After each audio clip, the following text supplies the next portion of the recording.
That whole idea of maintaining a strong body for people that have longevity in mind. What's the things that you talk about your client or talk to your clients about? So it all depends on where they're at.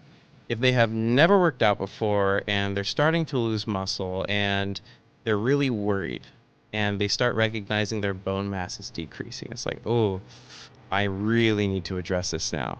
Then I always do a movement consultation to see how their body physically moves.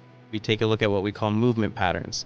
How is the shape of the body moving so that we can prevent injury if you don't have any pain, or if you do have pain, the body will tell me how it's compensating so we can correct it. So that's typically the first step that I always look at, regardless of where someone is on their journey.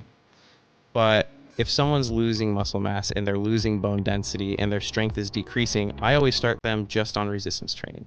And I will never say that I am for free weights over machines or one versus the other, because they're tools. Mm. Everything in our world is a tool in order to achieve something. So we have to recognize what's important to that person. If I have an 80-year-old coming in that is worried about their bone density and they're starting to lose stability, I'm not going to have them do a single leg squat to a bench, because that's incredibly dangerous.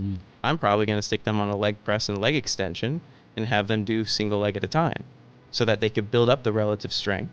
And then we'll do recognizing movement patterns and see how their body's moving to see if they've built up the strength to now do a single leg squat free weight. So we'll progress into it. Another thing is when it comes to motor coordination. So there's movement patterns, certain shapes that we want to get into. And then motor coordination is how we can coordinate our upper and lower body to work together. So whenever you march or walk, opposite limbs move forward at the same time, right? Typical kind of gait analysis stuff. But a lot of people, when I ask them to march in place, they will go same side at the same time, right arm, right leg. And I call them movement monsters. Man, it's scary how many people cannot coordinate their body when we really need to dial that in. So we start moving in these really more natural ways so that we can teach how to apply force into the ground in a very safe and effective manner. We teach how to move in multiple directions so that if they have that risk of falling and they don't really know how to coordinate their feet and their upper body together, well, we just taught that. How do you move to the side? How do you cross over? How do you march forward? How do you go from a high surface to a low surface to a high surface?